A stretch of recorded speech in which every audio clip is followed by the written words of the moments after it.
Ladies and gentlemen, welcome back to your New Japan Pro Wrestling G1 Climax 27 English commentary. It is day 18. It is the B block finals and the final day of actual block competition. Our A block winner is Tetsuya Naito, and today we will find out who the B block winner is between Kazuchika Okada and Kenny Omega. Our other four matches that we're going to have leading up to that in order are Michael Elgin versus Juice Robinson, Tama Tonga versus Sanada, Toru Yano versus Minoru Suzuki, Satoshi Kojima versus Evil, and then, of course, our main event, Okada Omega 3. John, tell me what you think, brother. Brother, this is it. This is the final stretch. We got day 18, and then tomorrow it is the finals. We'll be covering that show, pillar to post, bell to bell. Of course, we'll be going live at 3 with that, like we have all of these events. But as far as today is concerned, I mean, hey, man, look, I'm a Suzuki gun mark. I actually went back, watched some Suzuki content last night. I'll probably continue to tonight. Still can't get over that match yet with Okada, but he's got to get over it because he's facing Toru Yano. Definitely looking forward to that match. And, of course, the main event, Omega Okada 3. Can Omega do it? Can he finally beat Okada? Or are we going to go to another draw? Or is Okada going to beat Omega? And those two cases matter because in which case Okada wins the block, he'll meet Naito in the finals. But if Kenny can beat Okada, if Omega can get that victory that's eluded him, he'll meet Naito in the G1 Climax finals, which will be a rematch from last year in the A block finals between Omega and Naito. So very interesting day today. A lot's going to be revealed. I can't wait to get into this with you, partner. Absolutely. I can't wait to get into this either, guys. We have our New Japan World Player Open. We have it set to 1 hour, 23 minutes, and 15 seconds. That's 1, 2, 3, 1, 5. And I'm going to do a simple 3, 2, 1 countdown. And as soon as I finish that, I'm going to say go. And when I do say go, that is when you're going to want to click on play or hit the space bar or whatever it is that you do in order to play your video. And that'll allow you to synchronize your video with our commentary. And we'll also, every match, try and remind everybody what time it is then when the bell rings. And when we do that, we're also going to give a running timestamp so that you guys can do your best to stay synchronized with us, because really during this kind of event, being synchronized is probably the most important thing, because otherwise it just ruins the experience. So 1:23:15, I'm going to do the countdown now. Get ready for this, guys. 3, 2, 1, go. There you see Elgin, and there's Juice. And Juice. And the bell just rang. There you go. So the bell did ring here. We got Elgin. We got Robinson. And the timestamp is 1:23, 29, 30, 31, 32. And I'll just leave it at that. There's the handshake. Two guys showing mutual respect for each other. You got to appreciate that. Certainly do. You certainly do. I mean, Robinson and Elgin, look, they're both aware that they're mathematically eliminated.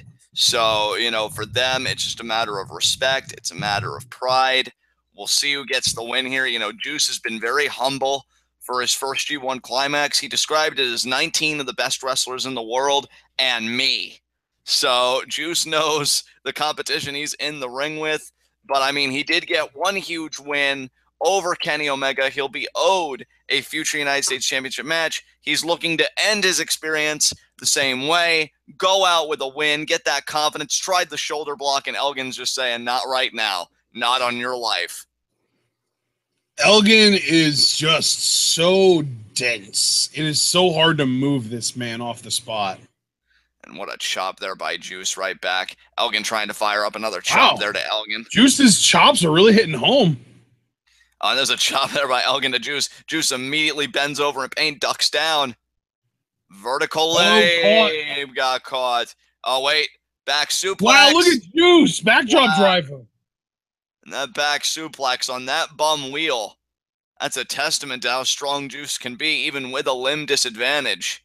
Yeah, Elgin's a solid 245. And when I say solid, I mean solid, because he's like 5'10", if that.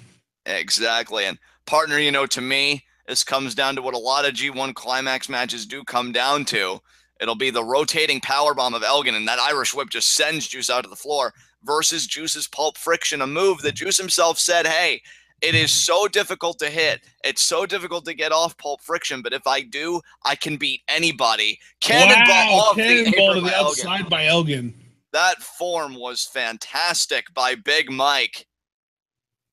And you see here the replay. Look at this. Just launches off, bam, all that body weight on Juice, and he goes down. And you got to wonder, with the show of respect and with Elgin's clear power differential, if he'll even bother going after the leg of Robinson. Oh, wait a minute here. Okay, just suplex the back on the apron. I didn't know if he was going to single out the leg. Hooks the leg. 2. Robinson kicks out. I mean, I wouldn't put it past Elgin to really get frustrated in this contest and maybe single out that leg. But for the moment, he's trying to keep it clean, trying to rely, again, on that power differential, which is significant in my view. But Juice getting picked up here. Forearm right to the face, rocks Robinson. And now Elgin, another forearm right to the face.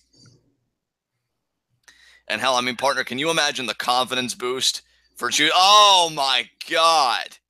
That forearm just took him all the way down. But the confidence boost for Juice, because he's already beaten Kenny Omega, but if he could beat the other guy that beat Kenny Omega in Elgin, that's what both of these guys have in common. They're both U.S. title contenders. You'd have to think Juice would go up in the pecking order if he could beat Elgin here. Yeah, for sure. I mean, really, to be fair, I got to say, I almost feel like this match should almost be like an elimination thing where whoever loses this match no longer is owed a U.S. title shot. Exactly, yeah. Because, I mean, clearly one contender would be better than the other. And we're going to see here who the better contender is. I mean, it's hard not to emotionally support Robinson when you hear him speak about this tournament and his journey to New Japan. Oh, what a headbutt. Juice there taking Elgin down. What do you think he's going to call for off the top rope here? Is anything? I think a crossbody, which kind of worries me because Elgin's probably going to catch him. Exactly. And Juice, there's the positioning, there's the crossbody. Nope. Oh, but he did roll through. And that'll stop momentum in a hurry. Fall away slant. No. Fireman's carry. Oh, but Juice gets out of it. Right hook or right jab. Right chop. Right jab. Right chop. Jab. Chop. Oh, but he went for that left hook. Oh. Layout inverted DDT. Nice layout DDT there. That was beautifully done by Juice, and Elgin still kicks out. It's going to take a lot to beat Big Mike. That is for damn sure. Is it Goldust that does the same thing, except the guy's facing up when he does it? Yeah. Yeah. Okay. I thought so. Juice again going to the top rope. I don't know if that's advised. I think he was going for another crossbody, but Elgin ran in and Juice had to jump over him. There's the Inzagiri there from Elgin. And Elgin, lifting that arm up. Could be a lariat here from Big Mike. Points at Juice. Juice breaks it off. The arm. Went for the crescent kick. Elgin for the lariat, but missed. Juice wanted he got a full Nelson slam. 1, 2, and Elgin kicks out. I'll tell you, I did say the power differential was significant in favor of Elgin, but Juice has shown us his power game. And even though the power differential is definitely there, the fact that Juice is strong enough to lift Elgin up is really all he needs. Even though he's not excessively strong the way Elgin is, he's strong enough. Exactly. And now, Juice could be thinking powerbomb here. Oh, Elgin, though, bucking it. Yeah, it is not easy to lift somebody up when they do not want to be lifted up, especially when they're as thick as Elgin. Exactly. And Juice, what's he going to do here? Elgin with the right forearm. Was thinking forearm, not today. Oh my God. And Juice jumping into Gary from Elgin. Yeah, those legs of Juice wobbling and spiraling out of control. And Elgin now hitting the canvas. He's getting into that second gear here. Charges at Robinson. Lariat in the corner. Oh, but now Juice is going to follow. There's a lariat there by Juice. Oh, boot up.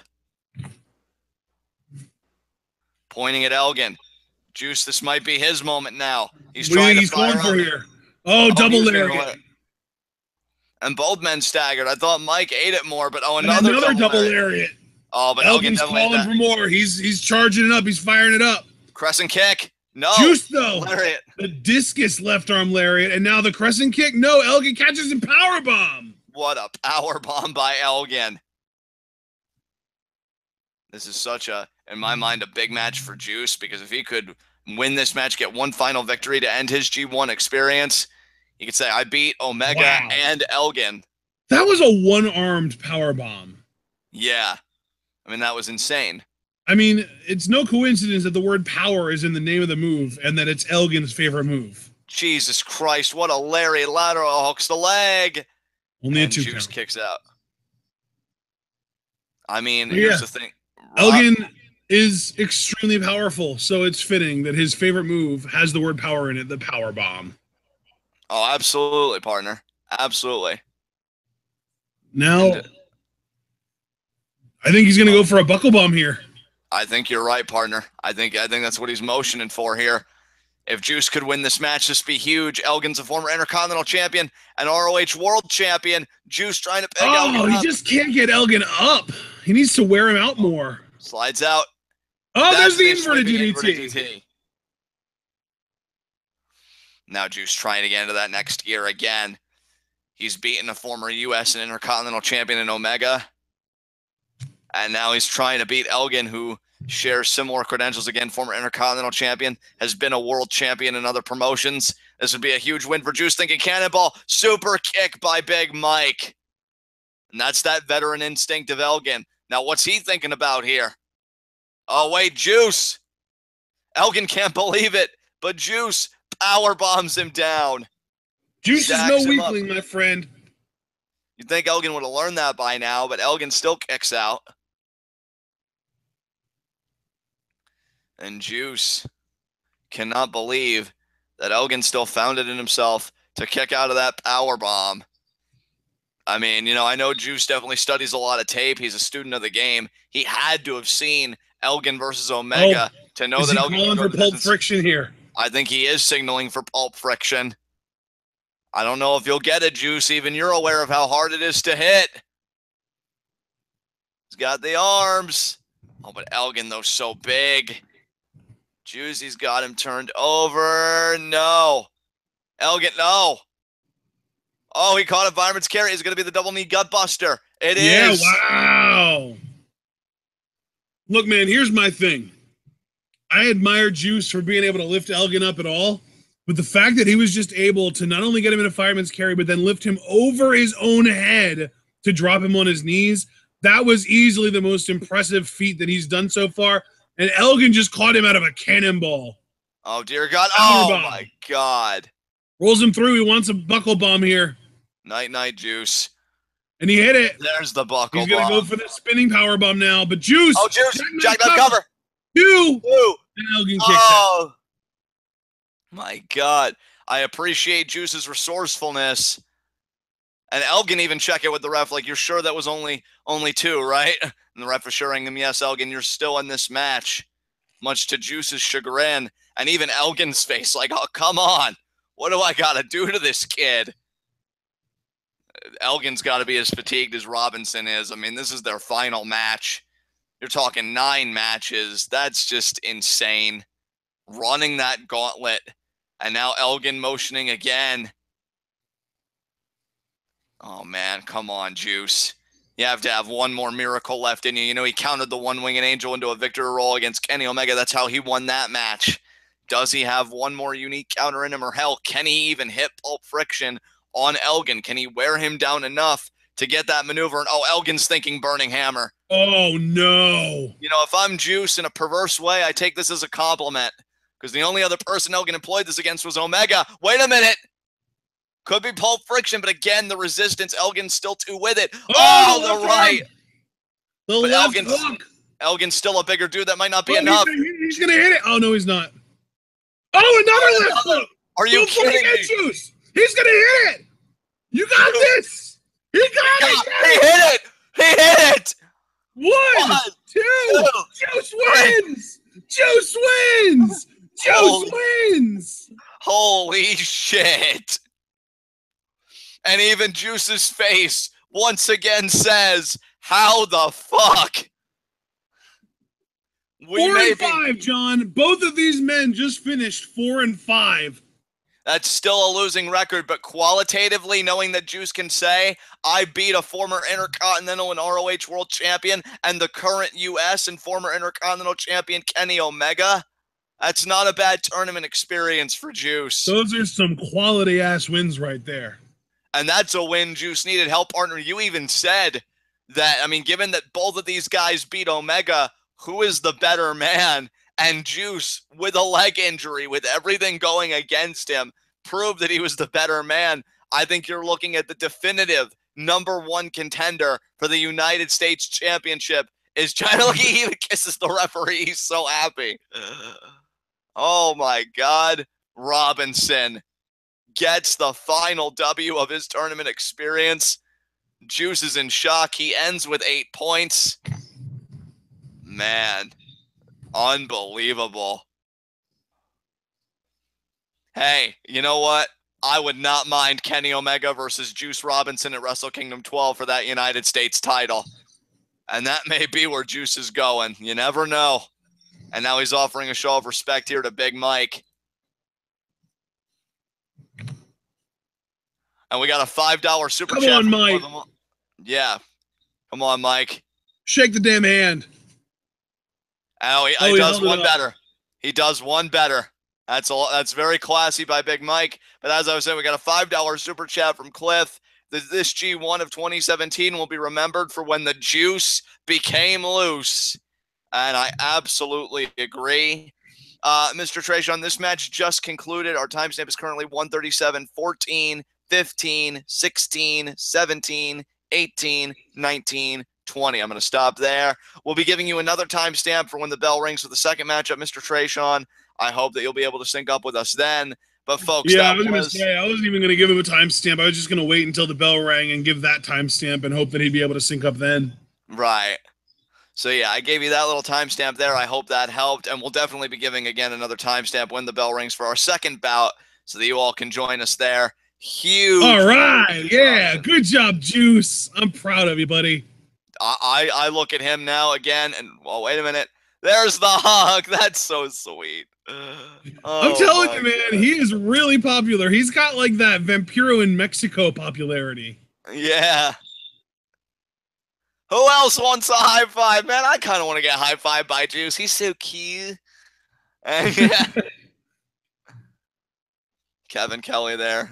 I'm talking to Juice. Oh, Juice speaking into the mic, I think. Yeah, you've got Kevin Kelly, Don Kalis, and it looked like Rocky Romero was also on commentary there for the U.S. commentary team. Oh yeah, Rocky Romero is going to be the special guest commentator for Okada versus Omega tonight. And yeah, Juice with a little bit of a hop and a skip. I did it, Adrian! I did it! I'm so proud of you, Juice. You deserve everything you get. I have never had more satisfaction putting a W in a column than for Juice Robinson against Michael Elgin here. Congratulations. Up next, we've got the battle of the athletes. Tama Tonga versus Sanada. This is going to be a good one, partner. This is going to be a good one. I wonder if Sanada is going to be able to kind of catch Tama Tonga when he's trying to do his sneaky sliding stuff. You know what? We'll see. We'll see. I mean, both of these guys. If anyone could kind of handle that, it is Sanada. Right, right. Oh, and speaking of, there is Sanada right there. Yeah, Sanada looking focused as always. Sanada's got to be happy with his LIJ cohort, the leader of Los Ingobernables de Japón, Naito, for winning the A block. And yeah, now Sanada would love to kind of get a victory here. If he beats Tama Tonga, that would end his record at, well, let's see. He's currently, I think, is he currently at 4-4? Sanada is currently 4-4. Tama Tonga currently 3-5. Oh, wow. So for Sanada, it's about a winning record. For Tama Tonga, it's about getting that last win and making him and Sanada equals. We'll see how it all goes down. I'm guessing you got Sanada for this one? Yeah, I think I will pick Sanada for this. Yeah. And yeah, we still got people in chat just celebrating Juice's victory. It's definitely worth celebrating for sure. I mean, that was incredible by Robinson. Tama Tonga hoping to make his own luck here. One half of the Gorillas of Destiny, a proud Bullet Club member. In fact, if you ask him, he would think that certain members don't share the same level of Bullet Club fervor and pride. Omega. But, you know, Tama Tonga, for the moment, he's aired out those issues with Omega, but I don't think they're really truly resolved as of yet. And there you see Tama Tonga out now. You know, Bullet Club's been trying to rope CM Punk into their dealings. I'm sure you've seen all the teases, partner. That would be amazing. I would absolutely love that. There are some people even starting to buy into it. I, of course, am maintaining a healthy skepticism, but you got people saying, oh, well, Punk hasn't tweeted in a while, and he hasn't responded to this, you know, neither positively nor negatively. So, you know, we don't know. But, I mean, hell, Bullet Club, they could snag CM Punk, even if he was more on Bullet Club's going global and we're doing all the things. You know, it'd be a very interesting prospect for sure. I mean, if New Japan wants to expand in the U.S., I can't think of a better name to really help them break through into the U.S. mainstream than CM Punk. Oh, yeah. At least for that first calendar year, because, you know, in that first calendar year, everybody's going to be wondering what CM Punk's doing, because he's just going to have that interest being off the grid for so long, at least as it pertains to wrestling. And, yeah, it'd be quite a coup for the Bullet Club, to be sure. Referee now patting down Tama Tonga. Tama Tonga patting down the ref. No shenanigans from you, ref. We already know you have a Toru Yano bias. We don't need an anti-Tama Tonga bias screwing him over. And I believe the bell just rang. Yes, it did. So we were at 1 hour, 42 minutes, and 20 seconds, 21, 22, 23, 24, 25, 26.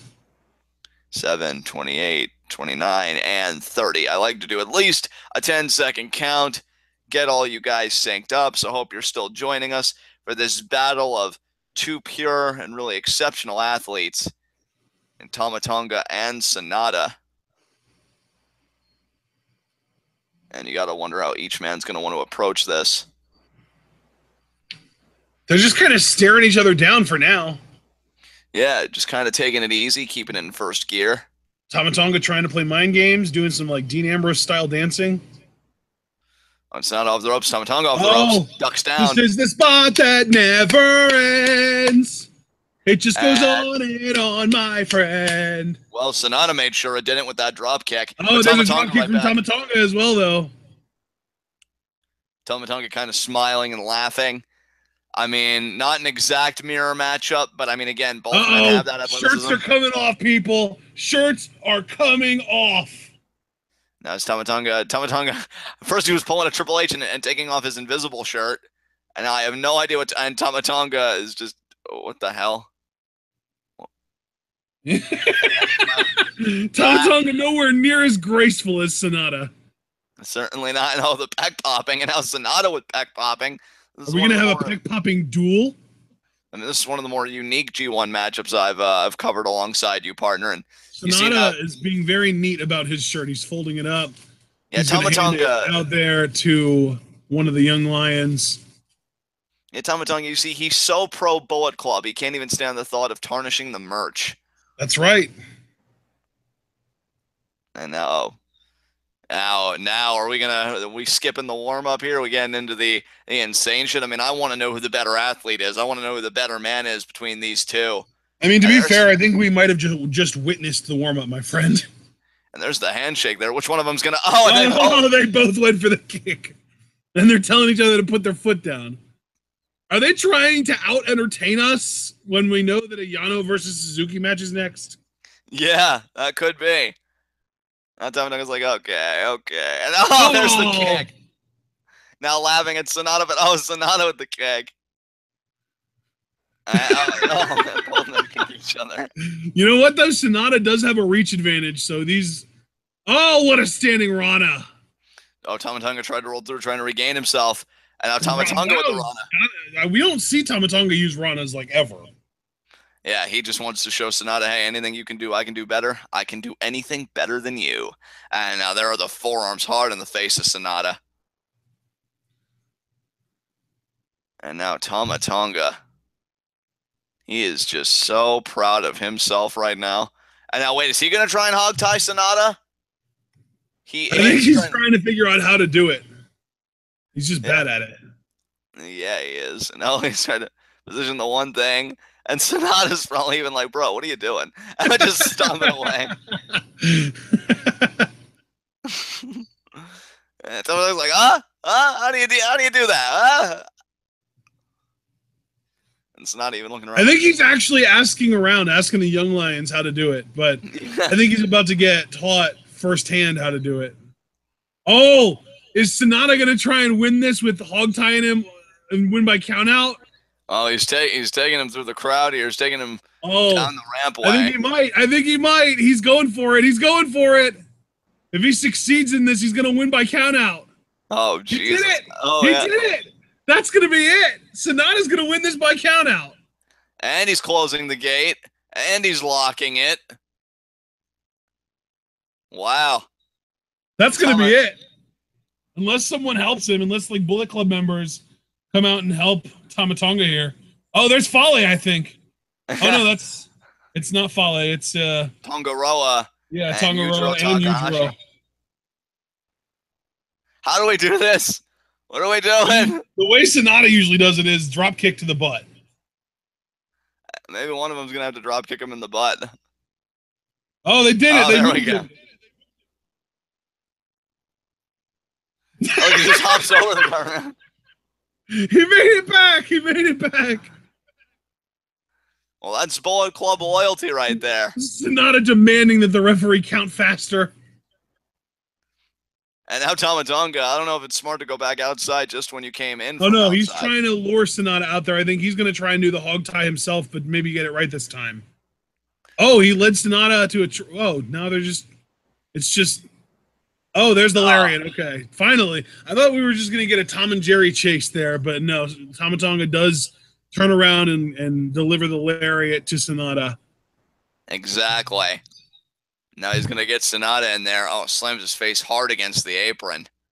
And now Tama Tonga going to get Sanada back into the ring.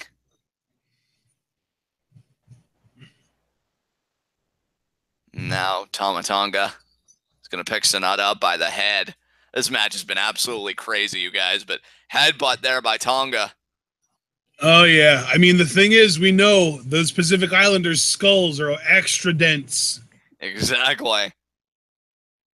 And now the cold skull of LIJ Sanada. Scoop slam. Starting to struggle here. Lateral press. Kick out at 1 by Sanada. And Tama Tonga, man, I mean, he's made of the stuff that magazine covers are made of. Like, he looks like a star. He has that star quality. This G1 obviously wasn't his year, his second G1 ever. Gets the splash in the corner. But would love to get that final win just to kind of say, yeah, I still got it. And Sanada just crumpling there in the corner after the splash. I think if you would ask the women in the crowd, they would all consensus say, yeah, he's still got it. Yeah, there you go. Nice shot there to the head. Tama Tonga almost seems to be toying with Sanada again. That's the thing. I mean, they're both incredible athletes. We really haven't seen the intensity from either of these guys. And there's the elbows there from Tama Tonga. I know Sanada kind of body shot there to Tama Tonga. Oh, but there's a body shot there. And back and forth these two go. Sanada only 29 years old. I think we've pointed out in the past that Tama Tonga is about 35, but Sanada only 29. Oh, Tama Tonga going to the well one time too often, trying for that running splash again. Sanada got out of the way. Time for a springboard drop kick. And there it is. Sanada nailed it. And now Tama Tonga has to get his bearings all over again. That drop kick. That was a great sequence, too, because, again, Tama Tonga went for the splash. And now, how about a springboard, a slingshot splash, slingshot crossbody there from Sanada himself. Yeah, anything to get the job done. And there you see again on the replay. Bam, the crossbody finds its mark. And Sanada now thinking, He's got control of this matchup. He's feeling good. Oh, could be the skull end on the outside. He could maybe want to make Tama Tonga pass out on the outside and get the count-out victory that way. He tried getting the count-out victory earlier. There's Tongaroa. Tongaroa there with the lariat. I don't know. We may need Bushi to come out here or somebody or Hiramu. Hiramu, yeah, that'd be great. Or Evil, since it's not his day. Yeah. Or no, it is his day. That's right. He has a match later. Oh, yeah, he does. Wow. He's going up against Kojima later. Yeah, we'll see if Kojima can get that job done. Hey, you know what? While the ref's counting, let me give another running timestamp. 1 hour, 50 minutes, and 56 seconds. 57, 8, 9, and 151. Hopefully that helped anybody that needed to synchronize with us. And right now, Tama Tonga just trying to recover from that slingshot crossbody. Yeah, I mean, Tama Tonga wants to get back in this. Sanada, he gets back. And they're both back in the ring. Yeah, as is Tama Tonga. They both beat the count. Sanada, though, favoring his arm. Now Tama Tonga up to one knee. Now he's up on both legs, back to vertical. Sanada shaking it off. Tama Tonga forearm. Sanada forearm. Are we going to get like a good old-fashioned exchange of forearms here in this ridiculous battle of these amazing athletic specimens? That's certainly what it's looking like, partner. And you see Tama Tonga, they're not backing down. There's a body shot there. Uppercut by Sanada. You know Tonga was going for the jumping headbutt there. There's the TKO from Sanada.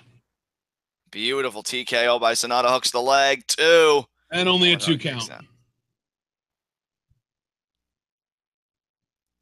And now Sanada. I believe the TKO is actually the first offensive maneuver used by Sanada in New Japan since his return from TNA.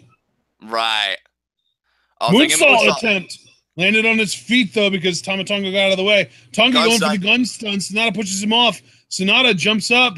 Double leapfrog. He wants a drop kick here. He didn't get it, though. He went for the lariat. Tama Tonga dodged. Tonga went for a backdrop driver. Sanada landed on his feet. Tonga off the ropes. Goes for the gun stun again, but no. Tama Tonga missed. Sanada skull end locked in. If he can grapevine this, he can probably end it. Oh, he just lifted Tama Tonga into... Tama Tonga now is in position. Sanada now with the skull end again. And wait, Tama Tonga versus the cradle. 1, 2. Oh, and Sanada does that was close. That was close. And gun stun there. The gun stun of his own. Is that going to be it? 1, 2. No, okay. Oh, wow. He didn't learn the proper technique from Machine Gun. No, he did not. That was passed down to Tama Tonga by Carl Anderson. And now Sanada picking up Tama Tonga by the head. Could be skull end here. We're going to see Tama Tonga try and imitate the skull end. And you see he already kind of did when he did that little sequence right before the gun stun, didn't he? He did. And oh wait. Is he? No. Oh. Could be tongue and twist. Oh, reverse tongue and twist. Nicely done there by Tama Tonga. Sanada looking a bit dazed. Tama Tonga could be thinking gun stun again. Oh, backslide from Sanada. 2. Oh, that was close. Again. And gun stun. He got it. Tama Tonga just won this match. Yes, he did. 1, 2, 3, and it's over. Yeah. Tama Tonga winning, sending both of these men to a 4-4 record as well, or 4-5 record rather, as well as Michael Elgin and Juice Robinson. So everybody that has competed so far is currently 4-5. Wow. Great match. Had a lot of fun with that. Tama Tonga, I guess, has proven himself to be superior. Had a little bit of help from the Bullet Club. So, we can't discount that. But all the same, Tama Tonga is your winner. They both end with 4-5 records. And, yeah. And now this show is about to shift into a completely different gear than it's been, because our next match is either going to be highly entertaining and comedic or one of the most disturbing, violent images that we've seen in a long time. because this next match is Toru Yano versus Minoru Suzuki. Yeah. This is really going to be something, folks. Hey, you guys know I'm a huge Minoru Suzuki fan, and the guy is tough as nails. He's 49 years old, has a huge history, with pro wrestling, with MMA, and yeah, I mean he's no mostly nonsense. Pancrase too. Yeah, Pancrase, that's another thing. Um, we have even famous UFC competitors. Because again, I was watching Suzuki footage last night, and UFC competitor Josh Barnett said that he thought he was gonna ride Suzuki, really take him down, show him something, and Suzuki knew an effective counter, and he was putting Barnett on the defensive. So Suzuki, very scientific. He's an inheritor of that catch style, that freestyle wrestling. Toru Yano, to me, is more emblematic of the modern age. He's more of an environmental competitor. I'm going to use turnbuckle pads and the referee and everything at my disposal. But the thing is, I think part of Toru Yano's offense is dependent on the competitor, feeding into the mind games, getting flustered. That, to me, isn't Suzuki. To me, we're looking at a man who's probably coming off still pissed that him and Okada went to a draw. And you know what, though? The fact that he is still pissed might actually be something that works in Yano's favor. Because, I mean, like you said, you wouldn't normally expect Suzuki to kind of play into Yano's tactics, but an angry, unfocused Suzuki might do just that. Exactly. And, I mean, brother, this is a guy in Suzuki. He's so sadistic that I remember in the I shouldn't say I remember. Another piece of footage I watched last night was a backstage press conference type interview with Suzuki in the G1 Climax of 2014, and he said, how dare you guys, say that I'm out of this, because I guess he was mathematically eliminated. He wouldn't be able to accumulate the points, and he pretty much said, like, what if every other competitor got food poisoning? Or what if I went out and I killed every last one of them? Then who's left but me? I mean, this is how Suzuki's mind works. The guy is absolutely malicious, probably one of the most dangerous men in that locker room. In essence, folks, he's not somebody I want to fuck with. Yeah, and in fact, that one of may even be understating it. I would say the. And if you don't believe me, ask Okada, because he has to go into a match. To me, it kind of comes down to like him and Ishii, and that's about it. Yeah. And now Suzuki pretty much telling these fans off. Of course, Suzuki, the leader, the patriarch of Suzuki Gun, the faction that bears his name. And I've always described them as pirates, as pillagers. Suzuki entered G1 because there's no greater treasure, there's no greater prize than being the IWGP Heavyweight Champion and attaining that prize on the biggest stage, Wrestle Kingdom 12. That was not Suzuki's destiny. You can thank Michael Elgin for that. But Suzuki, still wanting to make an impression, had an absolute classic with Okada. I haven't stopped raving about that match. I actually went back and I immediately watched it after our official English commentary was done for the day. And yeah, I mean, don't let his age fool you. Don't look at Suzuki and think, oh, he's one of those old timers in this business sucking up the limelight. The guy can go, but so too can this man, Toru Yano. I think Suzuki's big mistake would be thinking that Toru Yano's a joke, because Toru Yano, to me, I mean, remember, partner, there was one year when we were giving the G1 coverage, that might have been 2015, that, Toru Yano had Tanahashi's number. And we know it's a big deal when you can have the number of somebody like Hiroshi Tanahashi, and that was Toru Yano for a time. And now you see he's showing the DVDs here. I'm going to be very curious how Toru Yano approaches this match, approaches a competitor like Suzuki. Of course, Suzuki. In 2015, Tanahashi did beat Yano. That was in G1, though, and we started covering G1 in 2015. But prior to that, what I'm saying was one of the big parts of our commentary was up until that match, it seemed like Toru Yano had Tanahashi's number. Like he'd get the low blow or the cradle and this and that. Tanahashi would get frustrated because, well, how does this man keep pinning me? And Suzuki just looking absolutely disgusted at the presence of Toru Yano.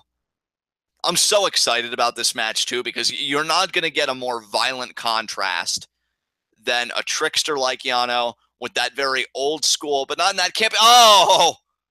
And there goes my analysis for the evening as Suzuki immediately on the attack, stomping away at Toru Yano, just going to throw him out of the ring here. Toru Yano trying to get out of his ring jacket, and oh my god. There's the bell, guys. The bell just rang as Suzuki slams Yano into the guardrail and then goes in for the kicks. I'm going to just give you a running timestamp. We are at exactly 2 hours. That's 2:00. And then our seconds, we are at 44, 45, 46, 47, 8, 9, and 50. And there you see Taichi getting his boots in. And I'll tell you, Suzuki was not humored by any of that from Toru Yano. Has got him by the wrist now. He's getting people out of the way. Hard Irish sends Yano into the guardrail again. Kicks him again. Just this assault. This is a full-blown assault. Exactly. And you see he's just, oh my god. He's just driving Toru Yano in there. And now, referee trying to back Suzuki up. Suzuki has got a hold of the referee. Now Taichi choking out Toru Yano. You know, normally, if two wrestlers wouldn't have agreed to fight each other, their match would just be considered a fight. But in this case, if Yano hadn't agreed to this match, it would be an assault. Yeah, absolutely. And Suzuki again has got Yano, and things are about to go from bad to worse for the trickster of New Japan. And another forearm there. The referee did already ring the bell, so we know this match is underway, but he probably should just start counting because as soon as he gets close to 20, he knows the guys are going to get in the ring like he wants them to. Exactly. And now they're in the ring anyway, so let's see. I'm really curious. Oh, Yano with the eye rake. Going right for the turnbuckle pad. And Suzuki is with that slow Jason Voorhees-esque walk towards Yano. Yano sends Suzuki into the opposite corner and then goes right back to the turnbuckle pad. And he pulled it off a little bit early, and that allowed Suzuki to kick him. Suzuki prevents himself from being slammed into the exposed turnbuckle and then just kicks Yano right in the back as Yano was preparing to do the Yano Toru pose with the crowd. And now Suzuki picking Yano up by his ears and about to Irish whip him into the corner. Oh, but no. Again, stops himself. Yano goes for the pose, gets turned around and punched the hell out of by Suzuki. God, the strike battle. Not even a strike battle, just a strike assault again from Suzuki. That could right into the sleeper. Is Suzuki going to win this thing in 2 minutes? That could do it, dude. Those strikes. And Yano being choked out here. Oh, wait. But look, Yano has the ref. And Suzuki even looking like, what the fuck? And there's the knee. You know what, though? That was super clever from Yano's part. And now Suzuki bullying the ref, like, what the hell are you doing? And meanwhile, Taichi continues the assault on Yano on the outside of the ring. You gotta kind of feel, I mean, I love Suzuki, and I'm loving every minute of this, but you gotta feel a little bit for Yano. Like, where are my Chaos stablemates? What the fuck is happening to me right now? I don't think Chaos really watches each other's backs the way, like, LIJ and Bullet Club and Suzuki gonna do. It's like, hey, guys, we all tolerate each other, but that's the extent of it. Oh, my God, another body shot. Body shot, yeah. Oh, and now Suzuki. Again. Oh, but Yano. Drop. Oh, what's Yano? Is Yano going to try and win with tape again? He might. He just puts... Oh, there it is. Oh, Jesus. He's going to try and tape him. And the ref's saying the referee's stopping him. The referee's actually stopping him. Oh, no! Suzuki pushed Yano into the guardrail, and the ref got sandwiched.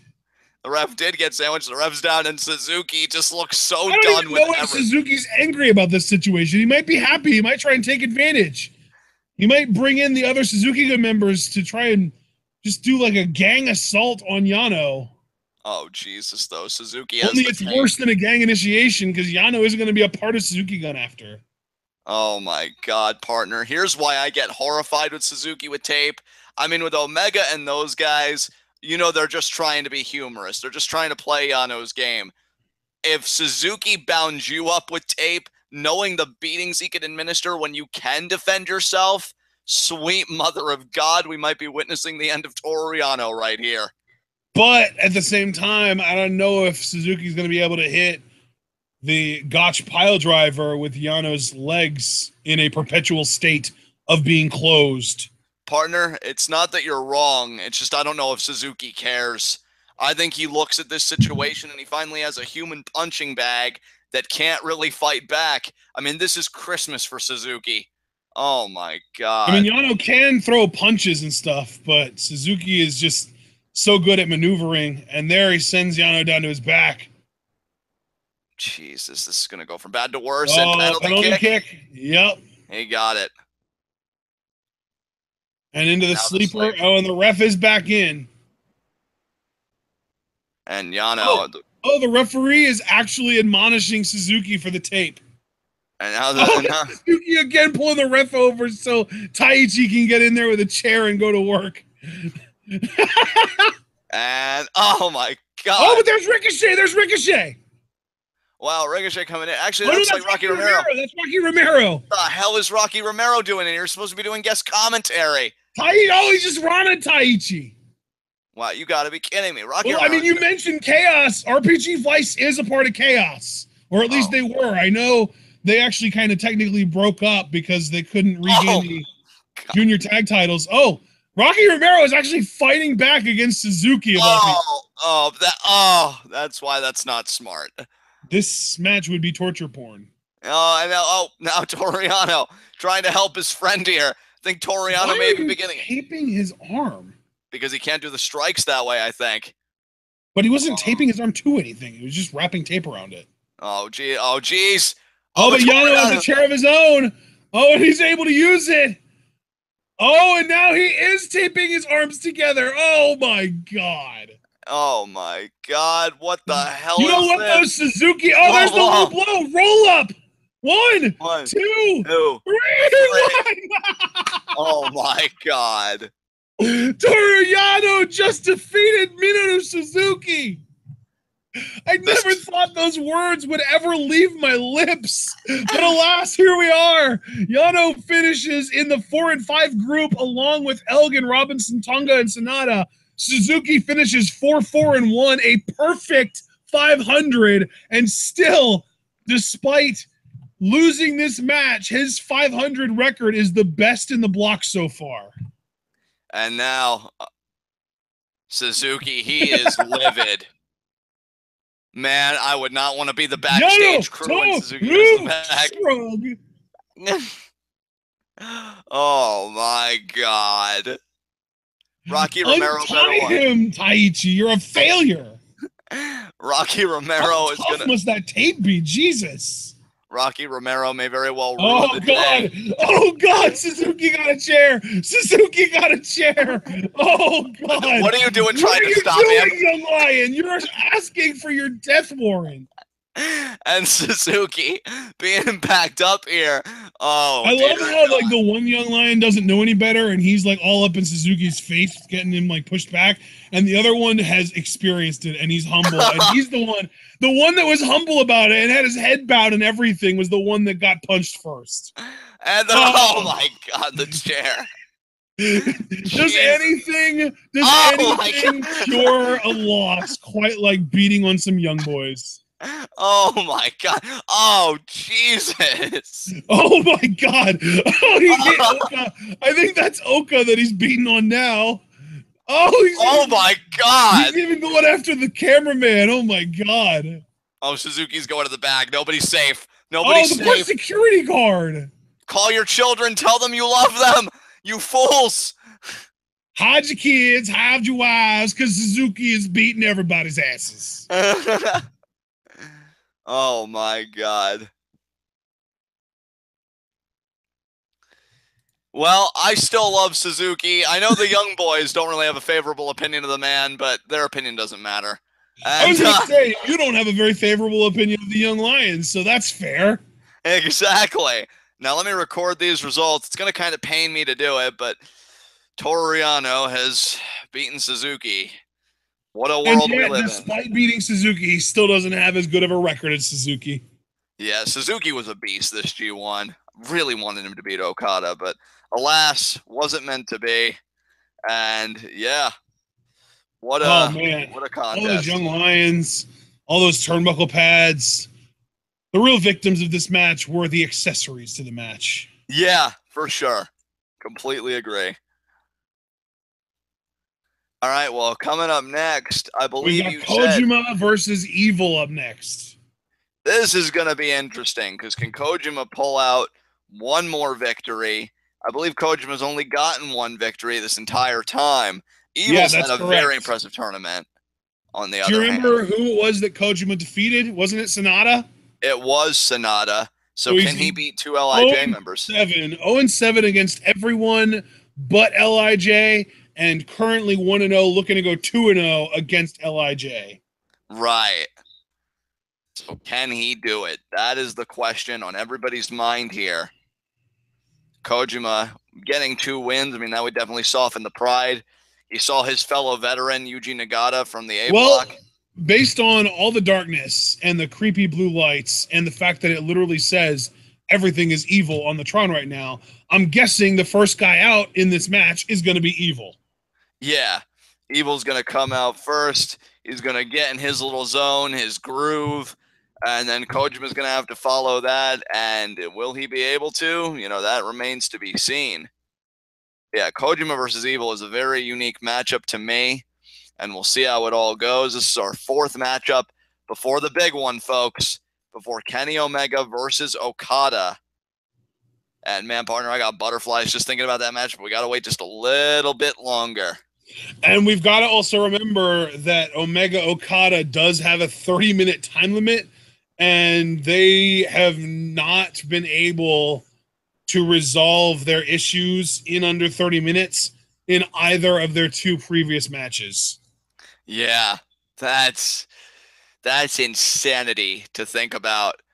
And Evil looking quite confident. I still think he has one of the best entrance tires in the game. I love the whole Grim Reaper vibe. It's funny, too, that Okada has gone into both of his matches with Omega as the champion with the champion's advantage, in a sense, in the way that he can afford to tie or disqualify or whatever. It was on, the onus was on Kenny to beat Okada, and he hasn't been able to do it. And here we are tonight, Okada coming into the night with 1 more point than Omega. And again, the onus is on Kenny Omega to beat Okada, because Okada, for all he cares, can just stall the match until the 30-minute mark is up. Each of them gets a point, and Okada wins the block. Exactly. As far as this match goes, though, Evil currently with the best record in the block, not named Omega or Okada, 5-3, very, very strong record. Almost had a real shot to win the block, but unfortunately, his loss on the last show prevented that from happening. And now we see Kojima coming out. Kojima, I mean, we've mentioned it. He got eliminated as early as the 4th match. When he went 0-4, he was basically mathematically eliminated. So, yeah, he's definitely not having the best tournament, but he does have that 1 win over Sanada. So our hope at this point is that he does have the sort of cheat code somehow to defeating LIJ members. Right. I mean, you would think. And there you see Kojima with his best friend and tag team partner, Tenzan of Ten Cozy. And Kojima, man, what an experience it would be for him if he said, well, yeah, I lost a lot of matches, but I beat 2 of the young and strong and resilient competitors of LIJ and Sanada, and especially Evil, who's been on a tear this year. I mean, Evil, here's the thing, folks, to put this in perspective. Evil leaves this tournament. He could potentially leave with a 6-3 record, which is phenomenal. That's 12 points. That's virtually unheard of, again, unless your names are Omega or Okada. But he also leaves with an IWGP Heavyweight Championship match. That's the big thing. And the thing is, too, since he did win that match, he hasn't won a match since. Yeah, It's almost like I've reached my apex, and I think the bell just rang there. So we are at 2 hours, 15 minutes, and 4 seconds, 5 Well, the seconds, interesting. 6. Oh no, you know what? I'm going to let you do the count, the running timestamp, but then I do have something to say. Right, 2 hours, 15, 13, 14, 15, 16, 17, 18, 19, 20. So, partner, to your point, what were you going to say? I was going to say, I've actually pointed out earlier in this tournament that it seems like when somebody goes up against one of the top guys and they expend a lot of energy finding a way to win that match, whether it's, Naito, Tanahashi, Okada, Omega, whoever it is, when somebody faces one of those guys and finds a way to win, the energy expenditure usually takes so much of a toll on them that they do lose their next match. The only exception so far in this tournament that I can think of is Ishii, because when he beat Naito, he still won his next match against Nagata, but I don't think he's won a match since then, has he? I don't think he has, no. So again, pointing to when Elgin defeated Omega, he lost his next match. When Evil defeated Okada, he lost his next match. It's a trend. For sure. For sure. And, I mean, hell, even Okada, after losing to Evil, only went to a draw with Suzuki. So well, no, I was even going to say Suzuki, after his war with Okada, now today lost to Yano. Yeah. Oh, and there's the trach chair combination there by Evil to Kojima. Referee admonishing Evil, but Evil doesn't give a damn.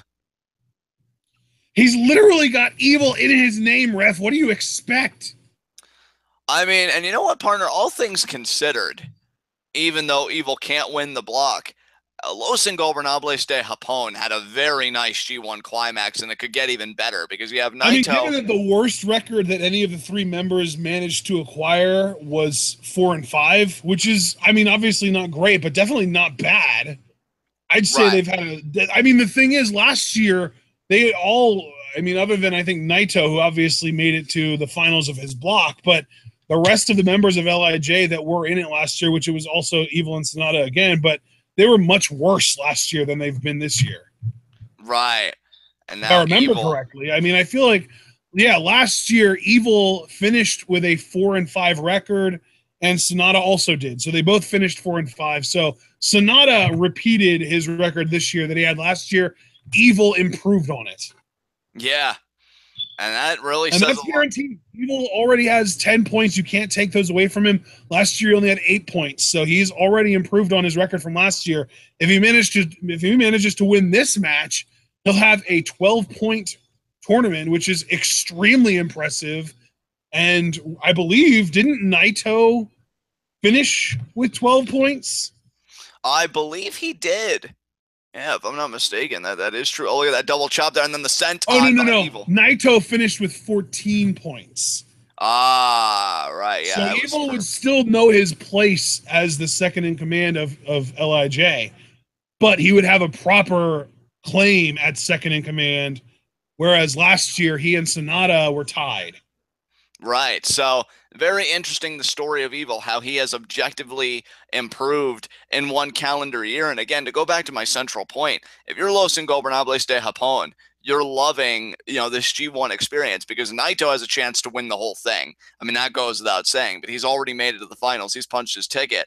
And Evil has got a future world title shot. So if Naito wins the tournament, Los Ingobernables de Japón seems to kind of have a monopoly on the world title picture, and they wouldn't have it any other way. So very interesting for that faction. How this really it's funny you say that because I was actually kind of surprised a few weeks ago when Okada beat Sanada, because I was thinking that there was going to be this story told where Okada's road to Naito at Wrestle Kingdom would be through LIJ, and he would have to go through Sanada and Evil a second time between the end of G1 and Wrestle Kingdom. But as it turns out, Okada's only loss in this tournament so far has been to Evil. Yeah. And Evil, I mean, that is such a huge feather in your cap as you see their Kojima just laying in with those lightning chops. He kept those going for so long. He did. And Kojima definitely showing it on his face. Those were definitely a longer. Oh, and he's going to do it again. Yeah, Kojima knows the threat he's in the ring with. And another set of lightning chops there. And Kojima, now you see the expression change. He knows he's got Evil right where he wants him. He's going to charge in the corner. Nice forearm. Are we finally going to get an elbow drop from Kojima? That would be nice. Is he going to do it here? He's going to. I think we might get one. I think we might. Yes. Yes, they're finally he hits it. 2 and kick out there by Evil. Doesn't even matter that it was a kick out. The fact that he hit it is just so great. For sure. And now Kojima, he's definitely gotten that second gear now. Forearm. Discus lariat, but Evil with the eye rake. Kick. No. Kojima went for the kick. Evil Super put the foot in the ref's hands and then super kicked Kojima right in the midsection. Damn. And Evil here. You see Kojima kind of heaving, trying to catch his breath. And Evil picking Kojima up. Fisherman Buster. No. He was thinking Fisherman Buster, but Kojima countered. Kojima for the lariat. Look at Evil, though, going into the corner, arm checked by Kojima. Kojima wants the Koji cutter, and he got it. He got the Koji cutter. I'm impressed with Kojima that he was able to keep pace with Evil through that sequence and get the advantage. And now Kojima trying to regain his bearings. And now, if you're Kojima, you've created yourself an opening. You've got to take advantage of it. You were able to beat Evil in that one sequence. You know, and now Evil's kind of half in, half out. And I think he's going to go all the way out to the apron. Kojima, though, right on top of him. What's Kojima thinking from this position? Is he thinking suplex from the outside to the inside? No, wait. Evil still stopping the attempt. Body shot there. Body shot. Oh, and there he snapped his neck right on the rope. And now Evil. Kojima just dazed after that hot shot over the rope. And now, what's Evil thinking? Could it be a German on the apron? Because he's got him by the tights. He's facing behind. Or it could be, no. Man, it could, wait. No, he might have been thinking Darkness Falls on the apron. Yeah, if he hits that, that's going to be brutal to Kojima. Kojima trying to slide out. He does. The knees. Could it be a DDT on the apron? We know Kojima likes to do that. Yep. And he got it. Good call, John. Good call. I mean, yeah, that apron is such a precarious position, but if you can get the advantage from it, that is big. Kojima able to get it at the expense of Evil. There's that DDT again. Bam! Just spikes him on the top of his head. And the ref now counting. Kojima. Tenzan trying to encourage his friend here. He wants to really believe that Kojima can go out with a win, that he can beat a man who's been as dominant as Evil has been. And hey, if you're Evil, you obviously want to win just for the pride issue. You know, go 6-3. But I mean, Evil is guaranteed a winning record, even if he loses this match today at 5-4. So Evil should be very proud of his performance on the whole, especially because, as we talked about, it is objectively better than his performance last year. Yeah, really, as soon as he beat Okada, he kind of earned himself a pass to take it easy for the rest of the tournament. Oh, absolutely, because Okada has just been that final boss level of difficult. And now Kojima could be an avalanche Koji cutter, and he got it. Avalanche Koji cutter, that's huge. Hooks the leg. 2, and Evil kicks out. I mean, that's the thing. I wasn't sure about that one, man. I thought that might have been it. That might have been it. There's a possibility that might have ended it. I mean, partner, this is just so such smart offense, though, by Kojima, because you figure the DDT on the apron, that's got to rattle your equilibrium. That's got to mess with your headspace. And then the avalanche Koji cutter doesn't do that area of the body any favors. And it's just been a very coherent sequence leading potentially to the Koji lariat. Oh, but Evil goes behind, standing switch there, and now back elbows from Kojima. Back elbows. Oh, but Evil keeps it locked in. German. What a German there by Evil. What a brilliant counter to the Koji lariat. There you see Tomoyuki Oka in the background. Yeah, the young boy definitely watching this match closely. Hey, you never know when we'll be covering Oka's first G1 Climax. Could That's the be a thing. couple of years from now. I'm still waiting for the day that we get Jay White or Yohei Komatsu in G1 Climax, or even maybe even Best of Super Juniors. We'll see. Yeah, for sure. And you see Evil trying to get the feeling back in his Especially arm a Jay bit. White, because I've really been enjoying his work. We saw him in PWG.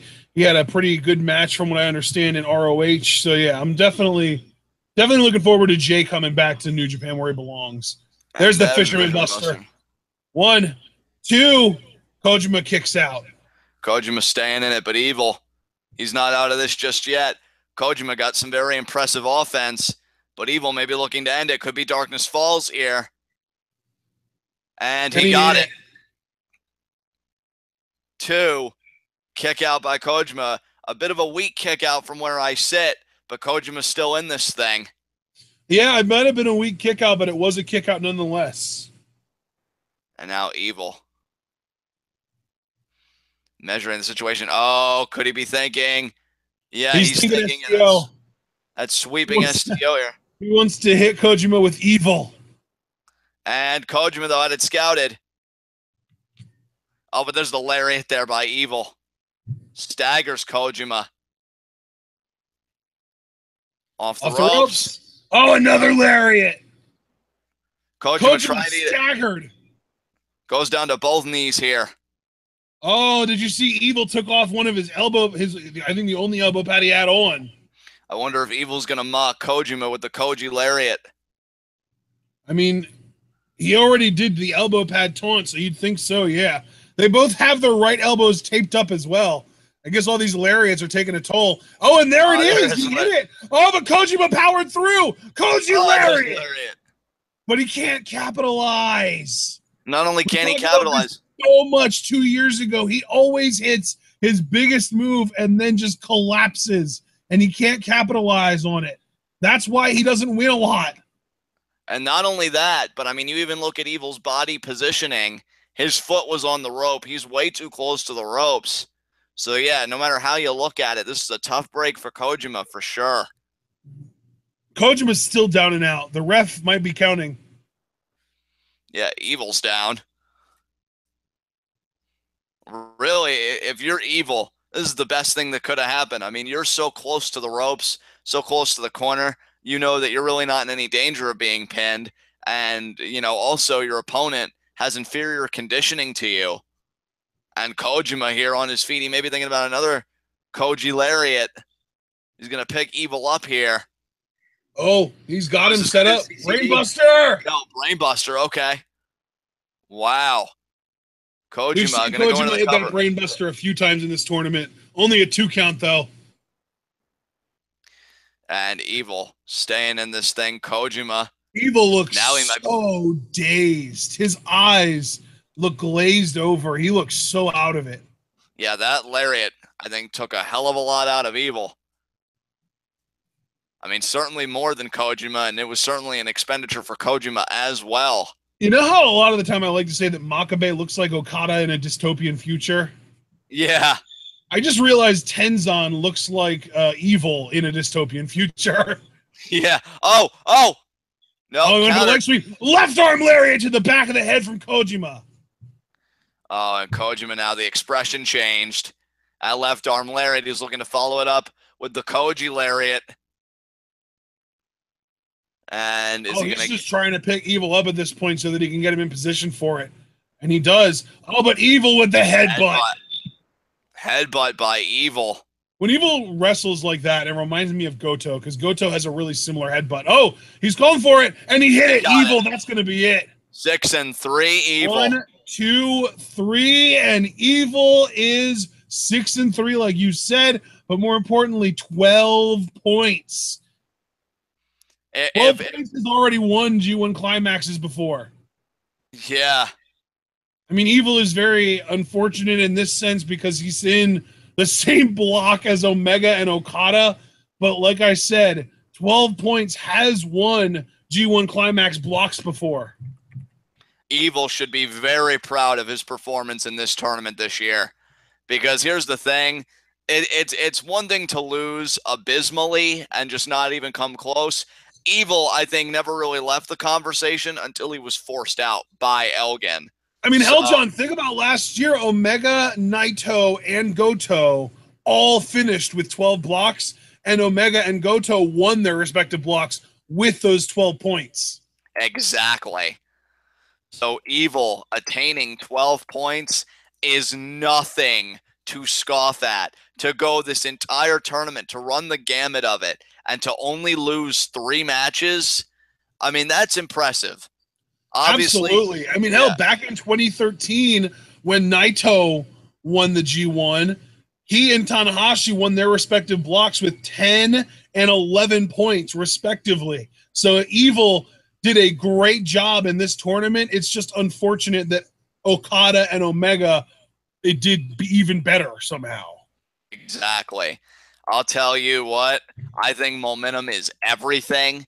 Although I will say, if Okada does beat Omega, that would send Omega down to the same record as Evil. Now, granted, Omega beat Evil one-on-one, so Evil can't, it's impossible for him to be able to say, oh, I came in second in the block. But it's still worth noting that Omega and Evil could ultimately finish with the same record, and now Kojima having his bow of respect with Tenzan, with this Sumo Hall crowd. His final match in G1 is a loss to Evil, just as Nagata's final match in G1 was a loss to Bad Luck Fale. And you see, I feel like some of the fans were getting emotional. They have such a deep respect for all the veterans that really paved the way for New Japan's history. And Kojima was one hell of an effort, a great match, but Evil's on another level right now. And if you're Evil, not only do you punctuate your tournament dominantly with 12 points, but you beat the world champion to get there. We may be living in a moment, partner, where Evil is in his stride. And that's very dangerous for everybody involved. Oh, absolutely. Evil is definitely on the rise. His stock is pointing up. Kojima, though, you can tell that it's the end for him, because no more than 3 years ago in 2014, Kojima had 5 wins in G1. He beat 5 people. He had 10 points. And then in 2015, when we first covered G1, Kojima had 3 wins, so 6 points. He wasn't in last year's G1, and now this year, it really has kind of sunk into rock bottom. He only managed to win 1 match, 2 total points, and now he's calling it a G1 career. Thankfully, we will still see him around in tag matches and the like, maybe even competing for the Intercontinental title, Never Openweight title, U.S. title, that kind of stuff. But for now, his G1 career is over. Yes, it is. And speaking of careers, ending and beginning and what those careers are made of, it's main event time. The winner of the B block gets determined here. Kenny Omega, the United States champion, facing Kazuchika Okada. Now, guys, while entrances are being made, I obviously want to do the pre-match analysis, but before that, let me give you guys a different tale of the table. Not about records, but about potential briefcase defenses. I did this for the A block. We know now that Naito's going to the finals. If he wins this, he'll have to defend the briefcase against Fale and Ishii if he wins the tournament. We look at Okada and Omega. Okada, seeing as how he's only had 1 loss, because I doubt Suzuki gets anything, only going to a draw, the only thing Okada would have to defend anything against would be Evil. And that may be a winner-take-all situation, because he's also owed a world title match, because Okada is the current IWGP heavyweight champion. Omega, it gets more interesting, because he does have 2 people, but it's Elgin and Robinson, that if he would win this... yeah, that's right. Oh, man. The thing there, too, though, we've also got to remember, if Kenny does win the opportunity at Wrestle Kingdom, he's not only going to have to defend that, he's going to have to defend the U.S. title as well. Same with Okada and the world title, except he only has to worry about Evil. Kenny would have to worry about 2 people, as would Naito if he wins in the A block. So, yeah, everything just comes easier to Okada, it seems. But everything comes even easier to Naito, though, because he doesn't have a championship to defend. And when because I am a big Naito fan here. When Naito wins on Sunday, no matter who his opponent is, he'll only have to defend the rights to the match at Wrestle Kingdom twice. And you said it was against Ishii and Bad Luck Fale, right? Absolutely. Yeah, and those Ishii, matches are going to be freaking incredible. Yeah, especially the Ishii rematch, if that all happens. And here comes Okada. Oh, and there is Okada, the Rainmaker. Sumo Hall, you are in for a treat. We have got ourselves a trilogy. Okada Omega 3. And you know this match is huge, partner, because look who's in the corner of Kenny Omega, the Young Bucks. Oh, yeah, that is big. That's big because, I mean, really, I don't think Omega has had anyone in his corner. Every now and then he'll bring Chase Owens to the ring with him, but typically it's just him. But now the Young Bucks, that's the big deal. Those are like the hired guns. That's the elite guys. And you got to imagine that men like Tama Tonga do not like the sight of that, because Tama Tonga's claimed that Kenny Omega cares more about the elite. He doesn't care about the Bullet Club. You know, I think he's even said on record, what's with this being the elite bullshit? What's with this elite shit? You know, your Bullet Club. But, you know, Kenny Omega definitely seems to be representing the elite more than the Bullet Club in this case. He even said, I remarked on this a few days ago, he even said in one of his backstage interviews, this tournament's about me, and a little bit of the Bullet Club. So you know where Kenny's me. But mostly me.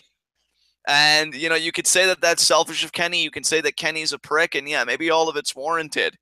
But you can also... What, John, I have been predicting Naito to win the whole thing, and that raises an interesting question.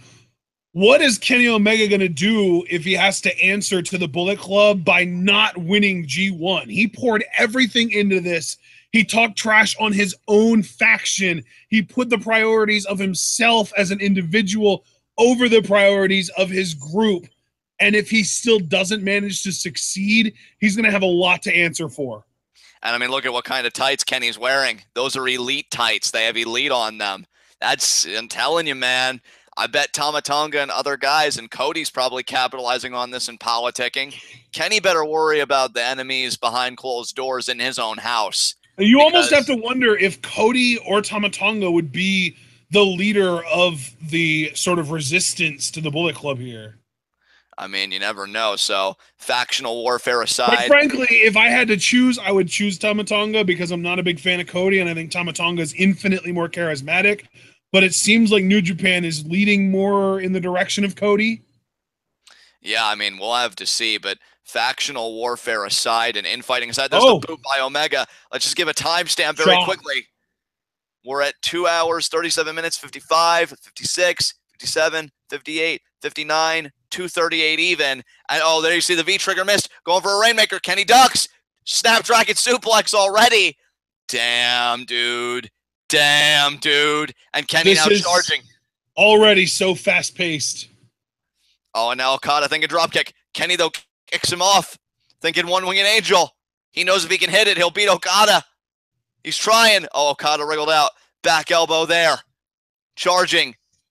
Topped again. It could be the dropkick. There's the dropkick. I want to point out, guys, this match started at 2:37:23. And we're now at 2:38, 37, 38, 39, but it started at 2:37:23. We need to keep that in mind because that means that the match cannot last longer than until 3:07:23. So already we're about a minute and a half into this thing out of 30. So this is going to be, this is going to be crazy. Oh, there, Okada whipped Omega into the guardrail. That was violently into the guardrail, was Okada to Kenny Omega's back. The thing is, John, I say we're only a minute and a half into this 30-minute match, but that's still 5%. We're still 5% into this thing already. Absolutely, and there's the boot. Oh, and yeah, that boot. And you could see, partner, we talked about this before in what I would say, pre-game analysis, if you will. Omega has to beat Okada. He has to. If he loses to Okada or this goes to a draw, Okada wins, and Okada vaulting over with the crossbody on the chairs. Wow. And that's why we do have 30 minutes here, so every 18 seconds that passes by is another percent that we are through this match. And there you see the crossbody again. All those chairs collapsing under the weight, under the desires, the ambitions of these two men. And Okada now catching his breath, and he can afford to do that. Kenny can't, but Okada can. And that's the story here. Omega was in a position like this last year in the A block against Naito. He had to beat Naito in 30 minutes, and he did, I believe, with less than 2 minutes remaining. Yeah. Can he do the same this year? Can he beat Okada with his back against the wall? Partner, I'm not sure. That's a lot of psychological turmoil going on with Omega.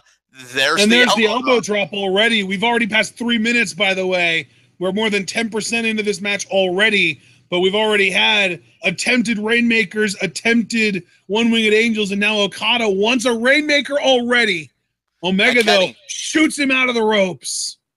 Great. He's going to go for a dive here. He's going to go for a dive. Are we going to even bother with the Terminator? No, we're not. Just another. We saw that earlier from, I believe, Sanada, the slingshot crossbody. But notice, partner, I want to direct your attention to something. You can see here on the replay, Okada goes into the guardrail, and what hits it? The taped neck area. And Okada immediately goes to it with his hand, so you know that's just been aggravated, which could be huge for Kenny Omega. Yeah, I mean, the thing with Okada, he's had a hell of a long tournament. He started 6-0, and since that, he's been 1-0-1, or 0-1-1, I should say. Yeah. And now, Omega trying to fire himself up. We pointed out very early in this tournament that Okada's strength of opponent was weaker in the first half and then got strong. And I think we're seeing that now. He's already lost to Evil, tied with Suzuki, and now Omega, 1, 2, that missile drop kick found its way home, but Okada did kick out. Omega has the sense of urgency big time right now. Oh, absolutely he does. That drop kick was right on the taped area of Okada. Kenny is relentless right now. 15%, by the way. We are 15% into this match. We are grinding away the time right now, and really, we just need to keep in mind these guys have had 2 matches, and neither of them has been under 30 minutes. This is our 3rd match between these guys. Exactly. This is guaranteed to be our shortest bout between these two men. And Okada trying to fight out of this hold. I'll be honest, partner, I'm kind of surprised Kenny's employing hold like this. I mean, in one way, I'm not, because, again, it affects the injured area of Okada. But on the other hand, this, doesn't reap immediate benefits. And you've got to imagine Kenny is just obsessively keeping a sense of internal time. You know, how much time do I have left to get the job done? Now really grinding that for him. Now the elbow, the arm trap elbow strikes. These men have fought prior to this match for 107 minutes, and Omega has never been able to defeat Okada, and today he has to do it in under 30. And now the bandage comes off. You have to imagine that having faced Suzuki himself, Omega was so grateful for the number that Suzuki did on Okada. Absolutely. Suzuki, I mean, really Suzuki and Evil, because Evil started it, Suzuki worsened it, and now Omega needs to finish it. Couldn't have said it better, partner. And backbreaker there. The over-the-knee backbreaker, and we've got, I think the ref was counting, but I couldn't see his hand out of the corner of my eye at all. I believe I saw like the ropes reverberate. It was only a 2 count, obviously, and there's a shoot kick there to Okada's back. And Kenny surprised here. Kenny hasn't gone for more of his sort of signature offense. Normally, by this point in the match, you would have seen the steamroller moonsault attempt.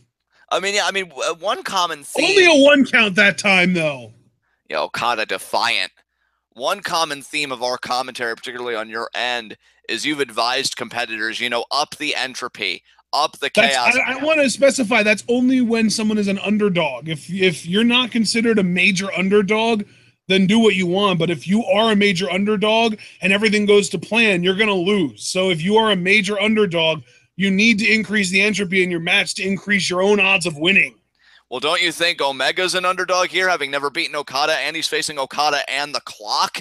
I think Omega is on a level right now where you can't consider him an underdog in any match, regardless of who it's against. And now, off the ropes here. Boot. Oh, there's the boot from Okada.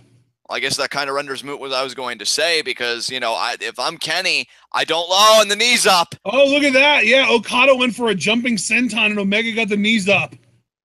And Omega shaking his head, saying, no, I can beat Okada. Here we see again the knees perfectly placed by Omega. I did predict Omega to have the feat of the two-peat, but he's got to beat Okada to take another step here. There's a blow there. I'm not sure what he's going for here. We don't really see him. I mean, I guess he could be going for the Gold Star Powerbomb or a pile driver. It looks more like a pile driver to me. And hell, that's another thing with the Suzuki match. Okada seems to have pile drivers pretty well scouted. Okada going for the back body drop, going for the reverse neck breaker, maybe? No, he did do the back body drop, and now he's in position. He might go for the diving European, maybe? No, Omega's getting out of position now. Yeah, Omega now in the corner. Okada going to charge. Oh, he went for the back elbow, but Omega moved. Omega went for a splash. Okada caught him, and now we're going to get the reverse neck breaker. And there's the neck breaker there. Brilliantly done. And Okada, Kenny Omega writhing in pain. They're definitely feeling it on the back of his head and neck. That neck breaker definitely going to slow Omega down. And yeah, Omega cannot afford stuff like this right now. He needs to beat Okada. And I will say, you know, if you're Omega, you got to start feeling a little bit like, come on, I got to beat the clock here. And there's the sliding back elbow there by Okada. Great use of momentum there by the world champion. Going to charge in the corner. Another back elbow there. Is it going to be a DDT? It is. Planted him right on the top of his head. I think Okada just tried to kip up and wasn't able to do it. Now he's setting up for the European uppercut, though, and he hit it. He got it. We never really see Okada being unable to perform athletic feats, but I guess he's just in so much pain that it kind of overwhelmed him. Exactly. Yeah, that certainly seems to be the case here. And now Okada going to pick up Omega by the head. And what's he going to do here to Kenny Omega? There's the two. No. Nope. Kenny saying no. Not going to let it happen. Not going to let it happen.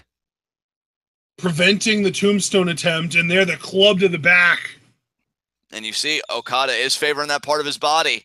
And a chop right to that area. A chop to the top of the back, and another chop.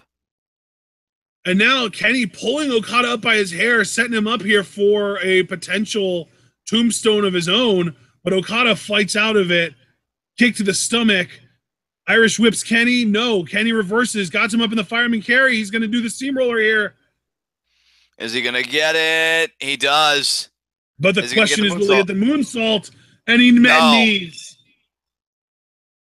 These two know each other so well. From 2 matches, John. Well, I mean, there were 2 matches that were so extensive. They built quite a rich history in that time. Oh, nice snap out of there. That's one move that Okada has never been able to avoid. He's hit that in every match they've had. And now Omega is thinking baseball slider to the affected area. He is. Again, right on that target. Now, if you're Omega, what are you thinking here? Because, again, you're facing the world champion and the clock. I can't think of a more potent combination than that. Tell you what, John, if you're Omega, all you're thinking about is your next move. You're not thinking about the grand scheme of things right now. This match is too important to get caught up in the moment. That's a great point, partner. Flapjack. Okada running in, cutting Omega off, preventing the suicide dive, hitting the flapjack, and now Omega writhing in pain. Omega claims that it was his destiny. It is his destiny to beat Okada on this stage, to take that next step, to win G1 for the 2nd straight year, and go to Wrestle Kingdom 12 and finish it. Oh, Okada got him up for a tombstone. Oh, but Omega fighting out, lands on the outside of the ring on the apron. Open hand chop to the top of the back. And now he wants a springboard. He's going to get drop kicked. And he did. Oh, man, what a fall there by Omega. That drop kick by Okada. I saw it coming from a mile away. The way Okada was posing, the way he was preparing the clap, you knew he was going for the drop kick. And now Omega poison on the outside. That just shows you, though. I mean, even though Okada has less to lose here, like he doesn't have to beat Kenny. He just has to make sure not to lose. He's still taking risks, like trying a tombstone on the floor. It's not often an opponent makes Okada feel that sense of urgency, but here's that dropkick again, just right on the money there. John, I've got to ask, is it just me or does this match feel very much like sudden death overtime? It feels like these guys have already been through so much in their first 8 matches in this tournament. They're so beat up. This match feels like it shouldn't be, it's only like not even 13 minutes in, and it feels like they've been going for an hour already. This is just so brutal, and they're already just so beat up. This match feels like sudden death overtime. It does, and Okada. And now we've got medical personnel on hand for Okada's neck. Well, I mean, Okada's neck has been so damaged. That poison Rana, that's the last move you want to have administered when you're trying to nurse an injury like that. Poison Rana might have actually poisoned Okada's neck. Yeah, might have really ruptured something or damaged something. And Omega saying, "Oh, what's the holdup? What's the and hey, if you're Omega, look, in other cases, this could rightly be seen as insensitive, but I can't blame Omega for not having proper bedside manner, if you will. He has to win this match. Like, I think he's looking at it's to Okada's advantage to stall as well, so we don't even know for sure. Oh, wait a minute here. He's really in this much pain, or if he's milking it so he can milk the clock. And Omega, well, hey, if Okada was milking it, Omega he wants to drag it. He wants to drag it on the apron. Oh my God! If he hits this, Okada might be done. He's got it locked in. He's got it locked in. He got it. Oh my God! That's it. That's it. Omega's gonna win this match. He's got Okada back in the ring. He's slid under the bottom rope. He's going for the one-winged angel. No, he's not. He's going for Aoi Shodo. All neck-based maneuvers. Targeting the top of the neck. Yeah, there it is. That's it. 1, 2. Oh my God! Okada kicked out. But when I say that's it, I didn't think he'd get the pin there, but I do think he'll be able to hit one-winged angel and win. I don't know how much resistance Okada can afford that maneuver with the pain he's in right now. Well, that's kind of what I was getting at when I said sudden death, because it feels like neither of these guys is offering much resistance to either of their opponent's moves. It seems like everyone is kind of connecting with everything just because they're both so beat up that they can't even offer the resistance you normally expect. And now Omega wants a V-trigger, but Okada isn't moving. Okada, I mean, ref, if you're going to do something, call a ref stoppage and give the win to Omega because, again, I don't want to come off as insensitive, but this is unfair to Omega. Yeah. He has a lot of pressure on him right now. You know, it's not his fault that Okada has problems now. Oh, he hit the V-trigger on Okada, but you know what? I have the feeling Omega is going to go for a V-trigger at one point in this match, and Okada is going to collapse, similar to the way Okada went for a Rainmaker in their last match, and Omega collapsed, and it caused Okada to miss. Yeah, and that very well could be. Ghetto's freaking out. His meal ticket's dying before his very eyes. Yeah. This really does feel like one of those strange situations where you go into a match expecting it to be very even, and one of the guys ends up getting knocked loopy early and unable to put up a fight for the rest of the match until the ref finally has mercy and calls it. And the ref maybe should have had mercy, and he should have called it. I mean, we are 16 minutes into this match, 15 and a half to be exact, but still, we're more than 50% through this, and there's the chop from Omega.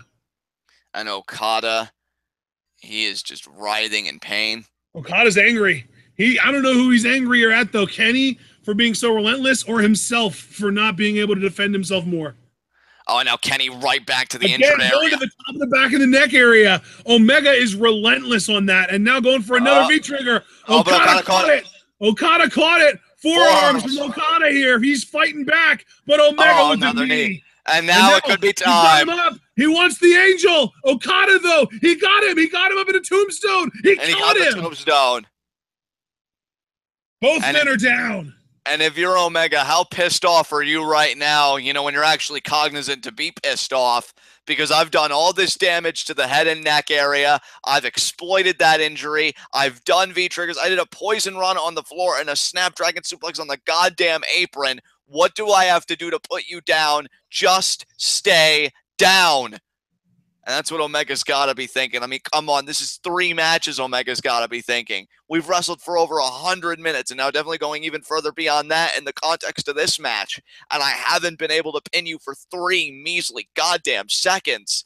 I mean, if you're Omega, Okada might just be the source of your psychiatric break, because can you imagine if Kenny couldn't do it again here, or if he straight up lost, what that would do? I mean, we were worried about Kenny's psyche after Wrestle Kingdom, because that's a big match to lose. But can you imagine here? I mean, just the complex that would develop. I mean, a lot's riding on this, folks. I'm not kidding. I'm not kidding. Losses change people. There have been losses that people suffer that make them walk away from the game. Omega needs this. He needs to know he can beat Okada. And now he's going to meet him there on the top rope. And hell, John, I've been talking about percents all match and what percent we are into the match, but you mentioned 3 seconds. Think about this. Kenny Omega, in order to beat Okada, those 3 seconds, less than 0.2% of the allotted time to this match. Wow. Yeah. Oh, and there you see Okada with the forearms. He fights out of it. Drop kick. Oh, my God. That was a huge drop kick. That was devastating. I mean, the thing is, Kenny was in control of this match, but Kenny's taken almost as much damage throughout this tournament as Okada. So Kenny has been very much unable to fight back as well. That's very true, partner. We can't be reductionist. We can't look at it solely in the confines of this one match. Both of these guys have run the gauntlet. And now another and there's a shotgun drop kick into the corner. Omega just shot into that Lawson turnbuckle pad.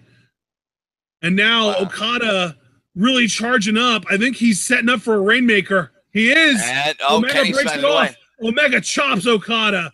Okada with the European uppercut. Omega chasing him into the corner. V-trigger.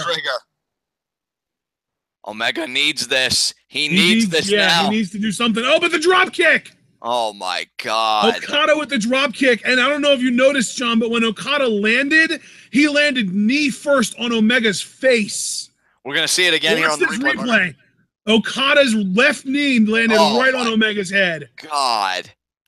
Oh, kick the arm away. V-trigger. V-trigger. That's the 4th one of the match. Poison Rana. No, Okada's caught him. German. He kept it locked in, though. He might go for the wrist clasp. He might go for the Rainmaker here. He's going for the Rainmaker. And Omega ducked. Omega. Uranagi slayed him. What a Uranagi by Omega. Omega, look at his face. Look at Okada's face. Okada looks like he's just seen a ghost. Okada may be concussed. Okada looks like he might have just seen his own ghost. Oh, wait, again. Got the Rainmaker. He hit the Rainmaker, but he couldn't capitalize, and he doesn't even still have the wrist clasp. That's how much damage this man has sustained. Folks, we are just a few minutes shy of the 3-hour mark. We're getting in dangerous territory here. Look at the Rainmaker. Oh, my God, that Rainmaker. That was We are 20 minutes into this match, by the way. Oh, drapes the arm over. Oh, my God, that was close. Even the ref looks fatigued. Omega kicks out. He keeps the dream alive. But Omega... Just think, though, Okada hit his first Rainmaker 20 minutes in. How long did it take for him to hit his first Rainmaker in their Wrestle Kingdom match? And more importantly, their 60-minute Broadway at Dominion. Yeah. I mean, Jesus, titty fucking Christ, partner. These two could go all night long, but they've only got 30 minutes. And they've already exhausted most of that time. Okada favoring the neck here. Omega, oh my God, Omega just floundering on the canvas. Does he have anything left? I mean, we've said if he hits One Winged Angel, he can beat Okada. And when he did in their second match, Okada was so close to the ropes. So Omega not only needs to hit the One Winged Angel, he needs to hit it far enough Okada away. wants a tombstone. Omega reverses. Victor roll counter. 2. And Okada kicks out. My God, he had that pin. What's Omega thinking here? Backslide. He's just going for pins now. He just wants the win. He doesn't even care about hitting the one wing. Oh, but another Rainmaker, and he kept the wrist clasp this time. Oh, my God. And Geto saying, finish it. Geto saying, you got it. You got it, Okada. And he very well might have it. And again, the crazy thing is Okada doesn't even need to win this match. He can let it go to a time limit draw, and he would win the block outright. I think he's just envious of all the fanfare that Kenny has gotten because of their matches. I think Okada feels like, there's another one. This is going to be it, isn't it? Jesus. And now, is he going to do the pose again and call for a proper, the unwind variation of the Rainmaker? Oh, well, he's firing up here. I think he just did signal for it. Oh, I bet you Omega hits a V-trigger out of this. He's got to. He's got to if he wants to stay in this thing. And now Omega ducked it. German. Is Omega thinking of a Rainmaker? Go for a Rainmaker? Is Omega going to go for one now? He might. And hell, that German, Okada in the back of his head, another German. Oh my god. Yeah, he's just dropping Okada on his damaged neck. Oh my god. And we are 2-1. We are at the 3-hour mark, people. Back elbow. Which means we're at the 22.5-minute mark, John. Jesus. Kenny here. Another back elbow. 3/4 of our way through this match. 75%. Poison Another Poison Rana. And Omega's thinking, this is my moment. This is my time. Falls into the cover. Oh my god. That was such a weak pin. Well, I mean, Omega only has so much to give, but now... No, I was even getting ready to say, I don't even blame Omega. I'm just pointing out, like, that pin was pitiful in the most sympathetic way imaginable. But now Omega going for one-winged angel, Okada fighting out of it. Oh! Kreuzraft! He got it! Kreuzraft! 1, 2... Oh my god! Gets out of that too. And look at Omega's infuriation. Look at that face. Last time we saw Kreuzraft was in Omega's match with Naito to try and win the, I believe, A block last year. Yeah. I mean, Omega has just snapped. And he now wants Omega, a V-trigger. He wants a V-trigger. Okada, though, drop kick. Drop kick again. Omega's up. Omega's up. He might be out on his feet. Oh, and now Rainmaker. Going for the Rainmaker. He missed. Omega ducked. Omega going for a Rainmaker. V-trigger. Rain trigger. And now, actually, oh my god. Double underhook pile driver. 1, 2. Okada kicks out. Okada again. And Omega knows. I don't know why he even bothered with that double underhook pile driver. He knows he's not going to win this unless he hits the one-winged angel in the center of the ring. And there's another V-trigger. I think that's like 8 now. And he's setting up. He wants this. One-winged angel. Did he hit it? He got it. That's it. 1, 2, 3. Omega's beating Okada at last. They are one. Of course. The one time that Omega manages to beat Okada and the title isn't even on the line. But you know what, though? Here's the thing.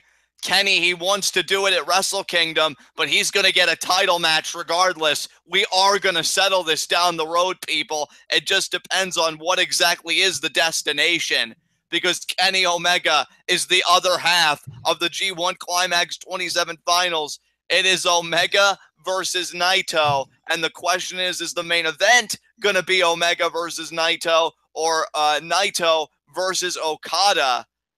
If Naito wins, that is, because Omega is getting a future title shot. He is the U.S. champion. Omega's world has a lot going on in it right now, and what a match. Have we ever seen IWGP World Heavyweight Champion Okada as pathetic as he is right now? And I don't even mean that in like an angry, like, you suck kind of way. He doesn't. He's amazing, but it's sympathy. I feel bad for the guy. Yeah, it's been rough. I mean, normally I don't listen to post-match comments. I'm very curious what Kenny's going to have to say about this, because I'll tell you what. Here's the thing, though, John. We've got to remember, this match was incredible, but look at how beat up Kenny Omega is, and compare that to how spry Naito was after his match with Tanahashi just yesterday. Yeah, Naito may have this, dude. And add that on to the fact that Naito's had one extra day to recover than Omega will by tomorrow. Exactly. I mean, I'm all for rooting for Naito, but if I'm being 100% objective, Naito absolutely has an unfair advantage going into the finals tomorrow. Absolutely. And Okada being helped to the back. And that's the thing, partner. Omega may have to make peace with not winning G1, but he still gets a title shot, and he's got to make that title shot count. We are going to do Omega Okada 4 down the road.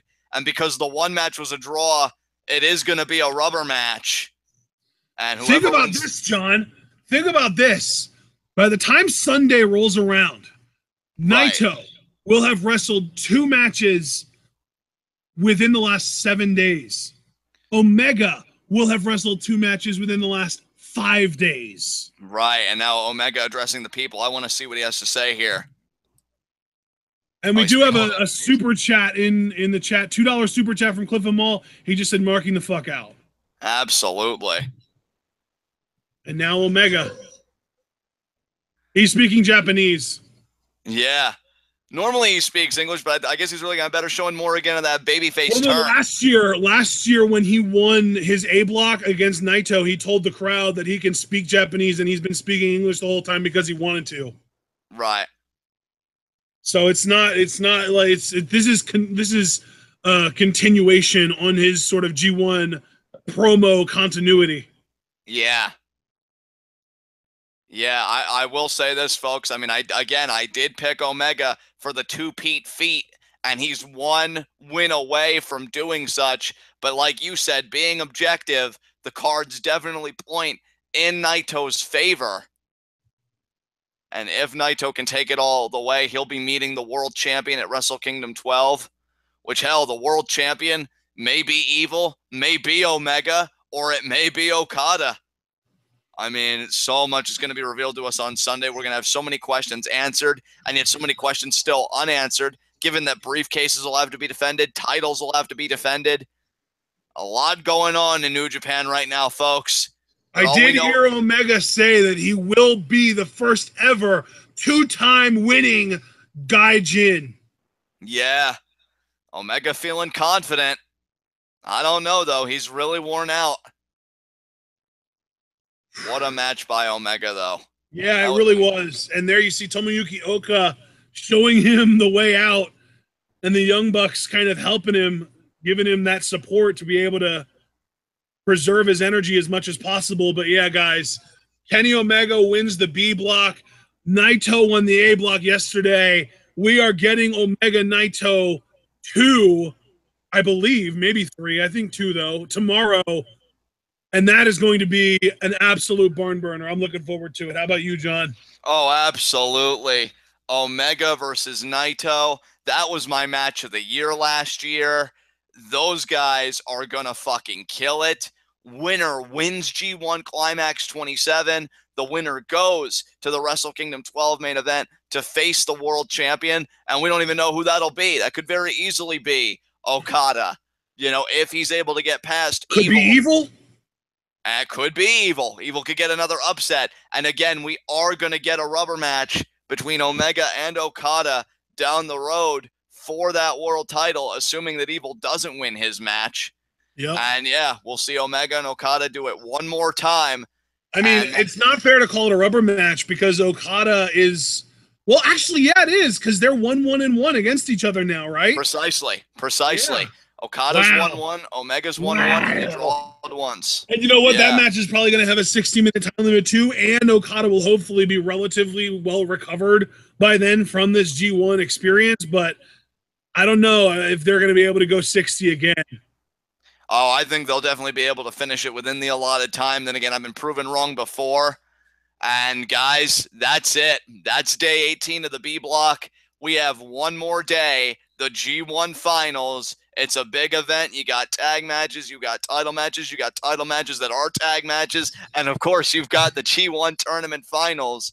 If you've been with us for all this coverage, thank you all. You know, we know what it means to go pillar and post all these days. If you're just joining us, don't feel bad. You know, we know that you're joining us at the right time because this is where all the stuff starts to pop off and everything comes together. It's Omega. It's Naito. Start placing your bets, people, because it gets resolved tomorrow. And we'll go live at 3 with all of that exemplary G1 Climax 27 coverage. With that said, thank you all again for joining us today. And I'm going to hand it over to my partner to take us home. Absolutely, folks. It's been a lot of fun. This entire tournament has been absolutely stellar. We will be back tomorrow at 3 p.m. Eastern time to live react to the entire G1 finals. It is going to be absolutely amazing. I cannot wait. It's going to be so much fun. It's been so much fun. And tomorrow puts a cap on the whole thing. And hopefully, and this is coming from me personally, hopefully we get Tetsuya Naito challenging Okada for the world title at Wrestle Kingdom 12. We shall see tomorrow. Until then, though, remember to like this video, leave a comment once it's fully processed, letting us know what you've thought of the G1 tournament so far. The tournament itself is over. We just have to find out who the winner is between the two blocks.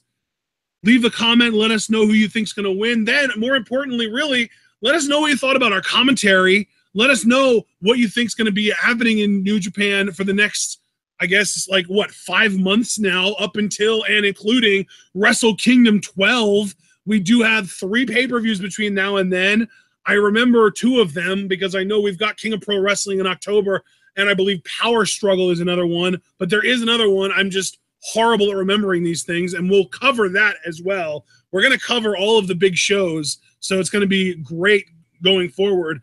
Of course, if you haven't subscribed already, be sure to do that. And when you do subscribe, there's going to be a little bell icon that pops up next to where you click subscribe, and you can click the bell icon to get notifications whenever we go live so that you don't ever miss a single stream. If you would like to support the channel, you can do so on either Teespring, buying a t-shirt or a mug or a sticker, or on Patreon, where you can donate as much as you want or as little as you want. If you donate $1 or $2 a month, we appreciate that, and we do definitely, even though it is not going to get any kind of actual rewards, we still appreciate the support. If you want a reward, the first reward tier is the $3 a month tier. You get exclusive access to the official TwitWow patron Discord channel. It is a really wonderful, tight-knit community of us and the hardcore TwitWow fans. And we hope to see more of you in there by the beginning of September, because if you donate the $3 now, that payment will be processed on September 1st. And on that same day, we will post a Discord invite link. And those invite links only last 24 hours. So, you know, if you don't get in on the first try, we'll just have to keep posting them until you do. But that's to prevent people who haven't donated from being able to get into the Discord. So donate the $3 a month and get into the Discord. Otherwise, if you don't want to just do the $3 for the Discord and you want a live reaction to a wrestling show of your choosing, or if you want a live reaction and a review to a wrestling show of your choosing, the pricing details are on the Patreon, and all you got to do is check that out, donate the allotted amount, and we will do whatever your request happens to be, as again, the month that payment gets processed. Follow us both on Twitter, like the official TwitWow Facebook page, and of course, if you are on Reddit, check out the official TwitWow subreddit. But guys, well, that's going to be it for us today. We will see you tomorrow at 3 p.m. for more New Japan, the G1 Finals, baby. It is going to be stellar. I can't wait. And of course, remember to stay tuned.